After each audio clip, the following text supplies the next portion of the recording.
Hi dear friend, जैसा कि आप देख रहे हैं general principle of design drawing and safety.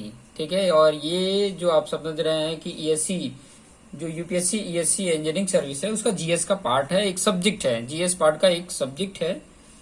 और उसमें आज हम बात करने वाले हैं साइक्लॉइड की। ठीक है, तो साइक्लॉइड होता क्या है उससे रिलेटेड थोड़ी सी हम जानकारी देख लेते हैं कि ताकि हमारे लिए बेहतर हो सके और अंडरस्टैंडिंग बेटर हो सके। इसके लिए मैं ट्राई कर रहा हूं कि आपको साइक्लॉइड भी समझ में आ जाए, एपीसाइक्लॉइड क्या होता है वो भी समझ में आ जाए, और हाइपोसाइक्लॉइड क्या होता है वो चीजें आपको समझ में आ जाए। ठीक है, तो मैं बात कर रहा हूं कि जैसे कि मान लीजिए अगर कोई आपने टायर लिया, ठीक है, बाईसाइकिल का टायर ले लिया। जैसे कि आपको पता है कि बाईसाइकिल का टायर कैसा होता है, सर्कल होता है। ठीक है, यहाँ पे मैं रफली बता रहा हूँ, उसके बाद से जब एग्जैक्ट साइक्लॉइड किस तरीके से होता है वो भी आपको आइडिया मिल जाएगा। मान लीजिए कुछ डायमीटर का, ये मान लो कुछ डायमीटर होगा, उसका एक्सिस ये है। ठीक है, उसका एक्सिस है। आपने कुछ ये साइकिल का टायर ले लिया, बाईसाइकिल का जो टायर है वो ले लिया। ठीक है, उसका जो पंपिंग मतलब हवा भरने वाला पॉइंट होता था ना, वो यहाँ पर है पी पे। ठीक है, पी पे हवा भरने वाला जो पॉइंट है वो पी पॉइंट पे है। अब ये जब हॉरिजेंटल मूव करता है ना भाई साहब, ये हॉरिजेंटल जब इस पथ पे, ठीक है, ये मूव करता है, ठीक है, तो ये अगर आप डिस्टेंस देखोगे तो ये वन साइकिल कंप्लीट करने में इसके 2πr जितना लेंथ वो कवर करता है, ये तो आपको पता ही है। अब 2πr लेंथ कवर करता है। अब ये कैसे जा रहा है, क्लॉकवाइज डायरेक्शन में आगे की तरफ जा रहा है। ठीक है, आगे की तरफ जा रहा है मतलब पहले यहाँ था, फिर बाद में यहाँ आ गया होगा ये साइकिल का टायर, फिर यहाँ आ गया होगा साइकिल का टायर, फिर यहाँ आ गया होगा साइकिल की टावर। ठीक है, आप देख रहे होंगे साइकिल की टावर आगे की तरफ बढ़ती जा रही है ये। ठीक है, ये साइकिल की टायर क्या हो रही है, आगे की तरफ बढ़ती जा रही है। ओके, ये इस तरफ बढ़ती जा रही है। अब यहाँ पर आप एक चीज ध्यान देंगे कि ये जो पंप जहां से हवा मुझे भरना होता है, ये जब यहाँ था तो यहाँ, ठीक है, इस जगह पे ये टायर था तो यहाँ पे था। आगे जैसे बढ़ा तो ये यहाँ से यहाँ पर आ गया। ठीक है, फिर आगे बढ़ा तो यहाँ पर आ गया, फिर आगे बढ़ा तो यहाँ पर आ गया, फिर आगे बढ़ा तो यहाँ पर आ गया। ठीक है, यहाँ पर आ गया, फिर आगे बढ़ा तो कहाँ पे आ गया, यहाँ पे आ गया, फिर आगे बढ़ा तो सॉरी यहाँ पर आ गया, फिर आगे बढ़ा तो यहाँ पर आ गया, फिर आगे बढ़ा तो यहाँ पे आ गया, फिर यहाँ पर आ गया। इस तरीके से आगे बढ़ के जाएगा। तो देखिए किस तरीके से अगर उस पॉइंट जो हवा भरने वाला पॉइंट था उसको अगर मिलाते हैं तो ये जो पथ होता है ना, ठीक है, ये जो पथ होता है, ध्यान से समझना, ये जो पथ हो रहा है ये इसके द्वारा, ये जो पॉइंट था इसके द्वारा जो पथ बन रहा है इसी को बोला जाता है साइक्लॉइड। इसी को क्या बोला जाता है, साइक्लॉइड बोला जाता है। ठीक है, ये जो टायर आगे की तरफ बढ़ेगा तो ये क्लॉकवाइज डायरेक्शन में, ठीक है, इस तरीके के क्लॉकवाइज डायरेक्शन में आगे बढ़ेगा तो ये क्या होगा, आगे की तरफ मूव होते जाएगा। ठीक है, जब ये मूव हुआ तो यहां से यहां पर आ गया, फिर और मूव हुआ तो यहां से यहां पे पहुंच गया। ठीक है, यहां से यहां पे पहुंच गया, फिर और मूव हुआ तो यहां पे आ गया, फिर यहां पर आ गया। इस तरीके से ये जो पथ बनता है ना, ठीक है, ये बनता हुआ पथ जाता है, इसी पथ को क्या बोला जाता है, साइक्लॉइड। ध्यान रखना, हॉरिजेंटल मूव करता है तब जो पथ बनता है ना, ठीक है, किसी और जो सर्कल का कोई एक पॉइंट का जो कर्व बनता है, उसका पथ बनता है, वो कैसा बनता है, एक कर्व टाइप में बनता है, और इसी कर्व को बोला जाता है साइक्लॉइड। इसी से रिलेटेड क्वेश्चन यूपीएससी में पूछे जाते हैं। ठीक है, ऐसे ही क्वेश्चन बनता है, साइक्लॉइड किसको बोलते हैं। ठीक है, या तो डेफिनेशन दे देगा और पूछेगा कि वो कर्व का नाम क्या है, तो साइक्लॉइड है। इस तरीके से रिलेटेड क्वेश्चन पूछता है। तो चलिए मैं आपको एग्जैक्ट साइक्लॉइड बनाना बताता हूँ कि किस तरीके से ये साइक्लॉइड बनाएंगे। प्रोसीजर आपको समझा देता हूँ कि ताकि एकदम आप आसानी से इसको ड्रॉ कर सको। ठीक है, तो कुछ क्वेश्चंस लेके मैं ये करके बताता हूँ कि ताकि आपके मन में जो भी इससे प्रति डाउट होगा वो क्लियर हो जाएगा। ठीक है, तो ये क्वेश्चन ले लेते हैं। जैसे कि क्वेश्चन मैंने लिख रहा हूँ यहाँ पे, अ सर्कल, ठीक है, अ सर्कल मतलब बाईसाइकिल का सर्कल ले लो। ठीक है, a circle of 50 mm diameter, 50 mm diameter लेना है, और वो क्या कर रहा है, rolls along a horizontal, rolls along a horizontal path. यहाँ पे ऊपर देख सकते हैं हॉरिजेंटल पाथ पे जा रहा था, horizontal path for one complete revolution. One complete revolution मतलब एक पूरा घूम जाता है, तो ठीक है, एक पूरा कंप्लीट हो जाता है तो कितना दूरी पे जा जाता है, ठीक है। Complete revolution trace the path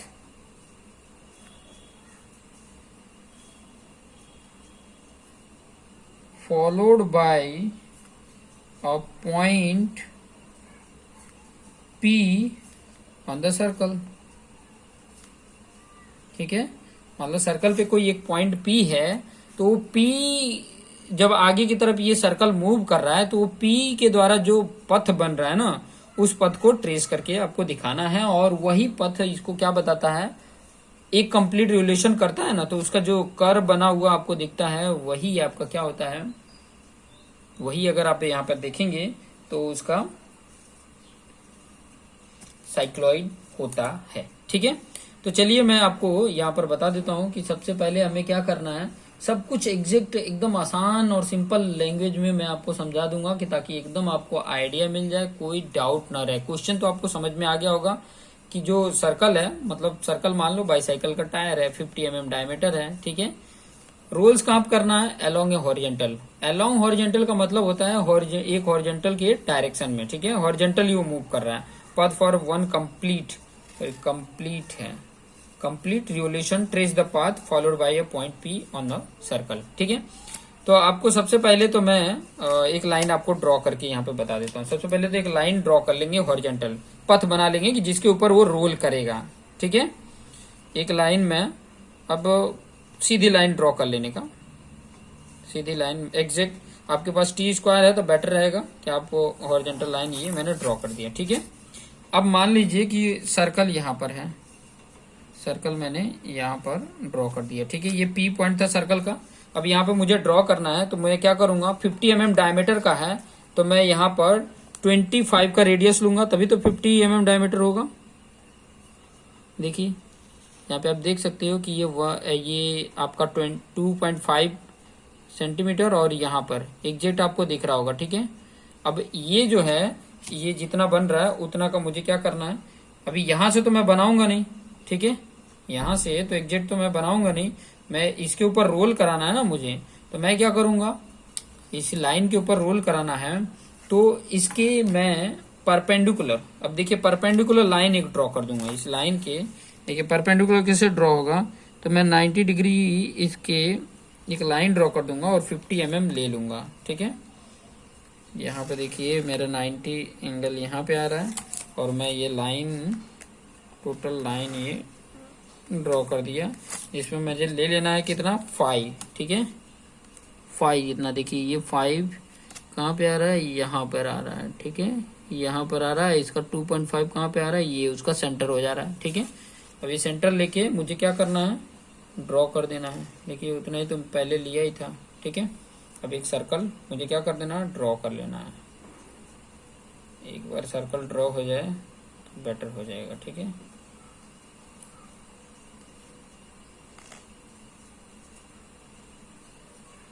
थोड़ा सर्कल ड्रॉ करने में दिक्कत हो रहा है। आपके पास अच्छा अगर है, ठीक है, राउंडर, तो उसकी हेल्प से आप अच्छे से ड्रॉ कर लेना। यहाँ पे थोड़ी सी दिक्कत हो रही है, मेरा हाथ दिख रहा था, मैं ब्लर हो रहा है थोड़ा सा, उसको क्लियर कर दूँ, ठीक है। ये क्लियर कर दिया और ये मैं सर्कल ड्रॉ कर देता हूँ, ठीक है। थोड़ा सा आपको हैंड मेरा दिख रहा था, यहाँ से लेंगे और ये कंप्लीट कर देंगे, ठीक है। थोड़ा सा गड़बड़ हो रहा था,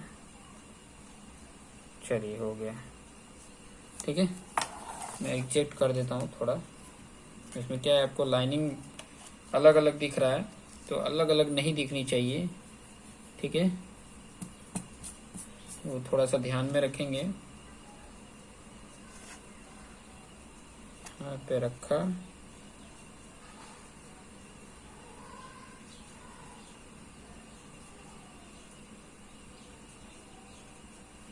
चलिए ठीक है, ये आपका सर्कल ड्रॉ हो गया, ओके।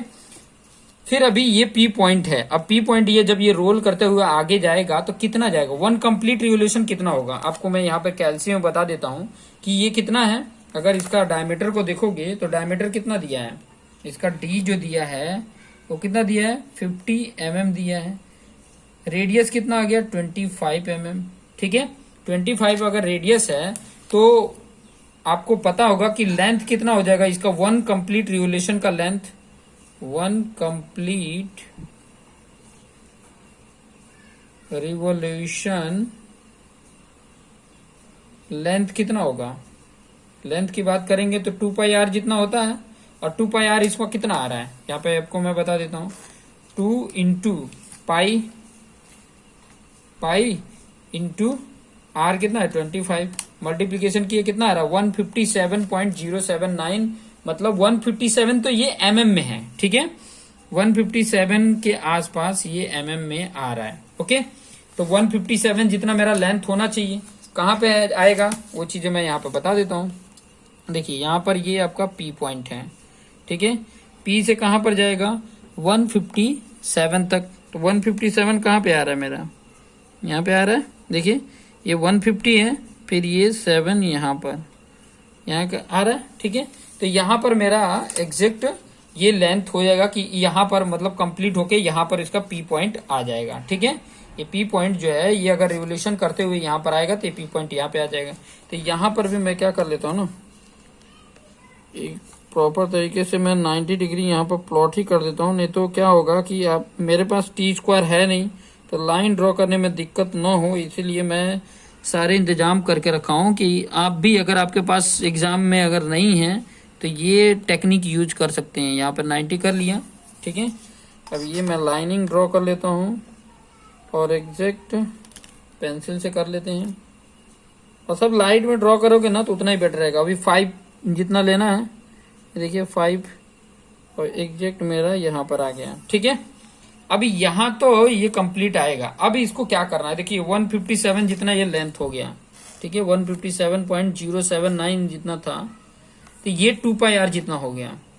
आपको अगर बताना हो यहाँ से यहाँ तक लेंथ तो 2πr आप यहाँ पे लिख के बता सकते हो।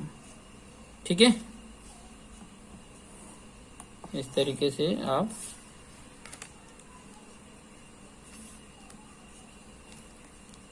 टू पाई आर जितना। ठीक है, 2πr, और ये आपका यहां से लेके ये r है। ओके, अब आपने क्या करना है, अब आपने इस पहले ये सर्कल जो है ना, इस सर्कल को 12 इक्वल पार्ट में डिवाइड कर लो। सर्कल को 12 इक्वल पार्ट में डिवाइड कैसे करेंगे, टोटल इसका अगर डिवाइड में करना है तो टोटल आपको पता है कि ये 360 डिग्री यहाँ पे बनेगा, तो 360 को 12 में डिवाइड कर लो। देखो जितने पार्ट ज्यादा करेंगे उतना ही हमें पॉइंट मिलेगी और उतना ही मिलाने में मुझे आसानी होगा।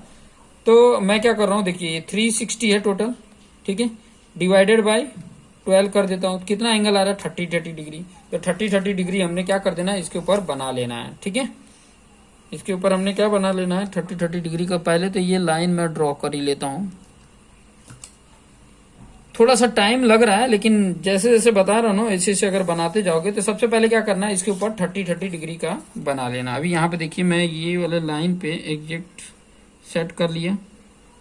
ठीक है, अब मुझे क्या करना है 30 डिग्री पे मार्किंग लगा देता हूँ मैं। देखिए एक 30 डिग्री आपका यहाँ पे आ गया है, फिर आपका आएगा 60 डिग्री यहाँ पर, फिर 90 आपका यहाँ पर आ रहा है, फिर आपका आएगा 60, देखिए एक यहाँ पे है, और एक 30 आपका यहाँ पे आ रहा है। देखिए ठीक है, अब इनको आपने क्या कर देना है, मिलाते हुए लाइन ड्रॉ कर देना है। ठीक है, तो ये देखिए यहाँ पर एक पॉइंट था और इसको मिलाते हुए हमने क्या कर दिया, लाइन ड्रॉ कर दिया। सॉरी उधर तक नहीं, यहाँ तक ही ड्रॉ करना है। ठीक है, यहाँ से ही ड्रॉ करना एग्जैक्ट। ठीक है, अब हमने क्या कर देना है, इस लाइन को लेना है, इस पॉइंट को हमने सेट करना है यहाँ पर। ठीक है, यहाँ पे सेट करो और यही सिर्फ इसको ही ड्रॉ करो। ओके, उसके बाद से मुझे ये वाला, ये जो लाइन पॉइंट मैंने लिया था ये, और इस पॉइंटों को मिलाते हुए जो मैं लाइन ड्रॉ करूंगा तो ये हो गया। ठीक है, उसके बाद से क्या करना है, सारा पॉइंट मैं आपको यहीं पे समझा दूंगा कि ताकि आपको आइडिया मिल जाए। उसके बाद से आपका पॉइंट एक ये था, देखिए यहाँ से और यहाँ पर पॉइंट, ठीक है। तो यहाँ से ये डिवाइड करते हुए ये आगे ले जाएंगे तो ये मिल जाएगा। फिर एक पॉइंट यहाँ पर है। अब आपको कैसे भी डिवाइड करना है, 30-30 डिग्री में आना चाहिए, वो आपको आ जाना चाहिए, ठीक है। इस तरीके से आ गया, ओके, डिवाइड हो गया। इसका ये P पॉइंट है, यहाँ पे 1 लिख दो, यहाँ पे 2, यहाँ पे 3, यहाँ पर 4, यहाँ पे 5, यहाँ पे 6, 7, 8, 9, ये 10, ये 11 और ये P पे 12 आ जाता है, ठीक है। इस तरीके से नंबरिंग कर देना है।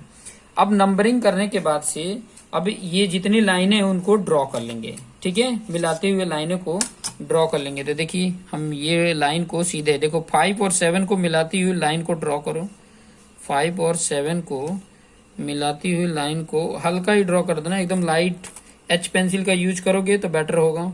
4 और 8 को मिलाती हुई लाइन को ड्रॉ करो।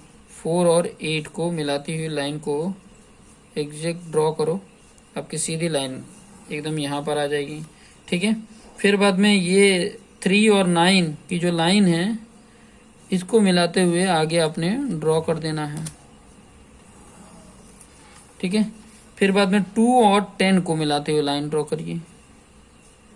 देखिए 2 और 10 को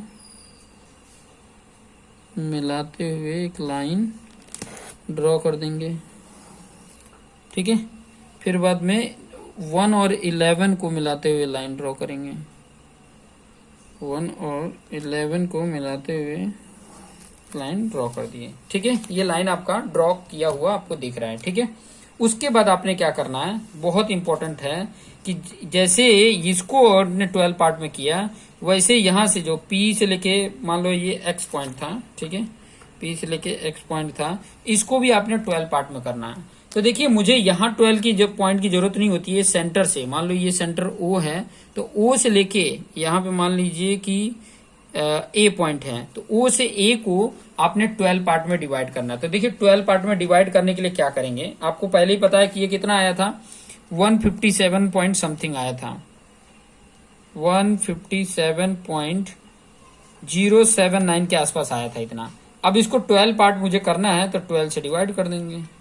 कितना आ रहा है, 13.089 के आसपास आ रहा है, मतलब 13 आ रहा है, ठीक है। तो 13 का मैं पार्ट ले लूंगा। 13 का टेबल आ रहा है तो आप डिवाइड करते जाओ। यहाँ पर मैंने सेट कर दिया देखिए, और इसको 12 पार्ट में करना है तो मार्क्स मैं दे देता हूँ। देखो 13 कहाँ पे आएगा इसका, यहाँ पे एक आ रहा है, 13 2 जा 26 यहाँ पर आ जाएगा, 13 3 जा 39 यहाँ पे आ जा रहा है, 13 4 जा 52 यहाँ पे आ जाएगा, ठीक है। फिर बाद में 65, फिर 78, 13 का टेबल आता है तो आप फटाफट कर सकते हो, ठीक है। 78 के बाद कितना आता है, 91, फिर 104, फिर बाद में 117, कहाँ पे आएगा 17, यहाँ पर, फिर 130, फिर बाद में 13 लेंगे तो यहाँ पर आएगा। हो गया 12 पार्ट। नंबरिंग कर देंगे, इसका नाम कर देंगे। अब ये सेंटर का है तो यहाँ पे रख देंगे C1, यहाँ इसका नाम C2, इसका नाम C3, इसका नाम C4, इसका नाम C5, इसका नाम C6। मैं ऊपर नीचे इसलिए लिख रहा हूँ थोड़ा सा अच्छा भी लगेगा, और चलिए कोई बात नहीं, जैसा भी आप लिखना, C8, C9, C10, C11 और ये C12, ठीक है। ये आपने 12 पार्ट कर दिया। आप गिन भी सकते हैं, देखिए 1 2 3 4 5 6 7 8 9 10 11 12 पार्ट हो गया। अब आपने क्या करना है कि अपने स्केल में ये जो आपने सर्कल जितने का बनाया है उतना रेडियस का आपने यहाँ पर जो आपका ये राउंडर है उतने उसमें इतना डिस्टेंस ले लेना है। कितना लेना है आपको पता है, कितना लेना है, इसके रेडियस जितना लेना है। देखिए उसके रेडियस जितना हमने ले लिया है, ठीक है। अब क्या करना है, ध्यान से समझना, C1 पे आपने रखना है और इसकी जो 1 वाली लाइन है ना, देखिए 1 वाली लाइन ये है, 1 वाली लाइन पे आपने कट कर देना है। C1 पे आपने रखना है और 1 वाली लाइन जो है उस पे क्या कर देना है, कट कर देना है। ध्यान रखना, C1 पे आपने लिया और इसकी 1 लाइन पे ये जो आ रहा था इसको कट कर दिया, ठीक है। C2 पे रखना है, C2 वाला पॉइंट ये है और C2 पे रखना है। इसका 2 वाली लाइन कौन सी है, ये इस पे कट करना है और इसका नामकरण करते जाइए। देखिए ये था P, इसका नाम P1 रख देंगे। यहाँ पर जो पॉइंट आ रहा है, यहाँ पे जो पॉइंट आ रहा है उसका P1 नाम रख दिया। अब 2 से ये देखिए ये C2 पे मैंने यहाँ पे रखा, ठीक है, C2 पे रखा और दूसरी लाइन कौन सी है, देखिए यहाँ से ये दूसरी वाली लाइन जा रही है, इस पे कट करना है। तो इस पे मैंने ये कट कर दिया। इस पे अब ये जो पॉइंट आपको मिला है ये थोड़ा सा डार्क कर दो और इसका नाम रख दो P2, ठीक है, रख दिया। अब C3 पे पॉइंट रखना है, वही रेडियस रहने दो, ठीक है, जो रेडियस इसका है वही रेडियस लेना है। C3 पे रखना है और 3 वाली लाइन कौन सी है, ये है, ये वाली लाइन, इसी लाइन पे आपने कट कर देना है। एग्जैक्ट यहाँ पर आ रहा है, ठीक है। तो ये जो पॉइंट आपको मिल रहा है ये आपका हो गया P3 हो गया। फिर C4 पे रखना है और 4 वाली लाइन, देखो ये 4 वाली लाइन है, इस 4 वाली लाइन पे C4 पे रख के कट कर देना है, ठीक है। ये देखिए कट हो गया, इसका नामकरण कर देंगे P4, ठीक है। अब C5 पे रखना है, सेंटर 5 पे रखना है और ये जो 5 वाली जो लाइन जा रही है उस पे कट करना है। कट कर दिए, इसका नामकरण कर दीजिए, यहाँ पर P5 कर देते हैं, ठीक है। फिर 6 पे रखना है और जो इस 6 वाली लाइन है उस पे कट कर देंगे। आपको मिल गया, जहाँ पे कट हुआ ये हो गया आपका P6। फिर 7 पे रखना है और 7 वाली लाइन कौन सी है, यही है 7 वाली लाइन, तो यहाँ पर रख के और इस लाइन पे हमने कट कर दिया। ये हो गया आपका, ये जो पॉइंट आपको मिला ये P7 हो गया।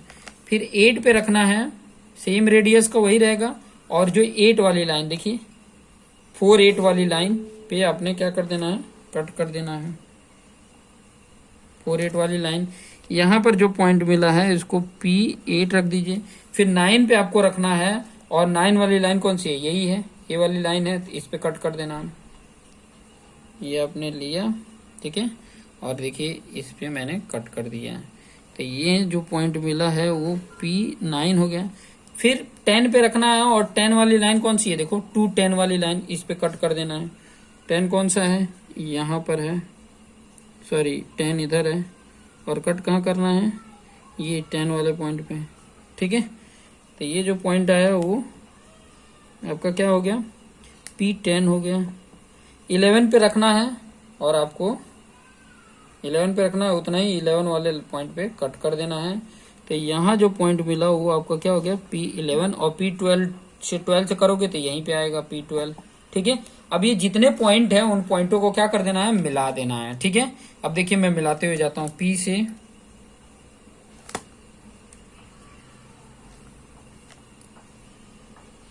P2, P3, P4, P5, P6, P7, P8, P9,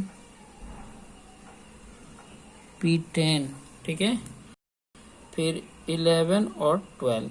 तो ये जो आपका पथ दिख रहा है ना, ठीक है, ये जो आपको पथ दिखाई दे रहा है ये आपका हो जाता है साइक्लॉइड। तो इस तरीके से साइक्लॉइड को आप ड्रॉ कर सकते हैं बड़े आसानी से, बड़े ही सिंपल तरीके से। तो देखिए डार्क में बाकी सारी जितनी भी लाइनें थी सब प्रोजेक्शन लाइनें थी, और प्रोजेक्शन लाइन बोलो या तो कंस्ट्रक्शन लाइन बोलो, और ये जो आपको डार्क लाइन में दिख रही है ये आपका क्या है, स्मूथ कर्व या फ्रेंच कर्व का यूज करके आप मिला के इसको बनाओगे तो परफेक्ट एकदम एग्जैक्ट कर्व बन रहा है। देखिए तो इस कर्व को ही बोला जाता है, इस कर्व को क्या बोला जाता है, साइक्लॉइड बोला जाता है, ठीक है। आगे के नेक्स्ट वीडियो में मैं आपको एपी साइक्लॉइड क्या होता है और हाइपोसाइक्लॉइड क्या होता है वो चीजें बताऊंगा, तो देखते रहिए। Thank you for watching this video.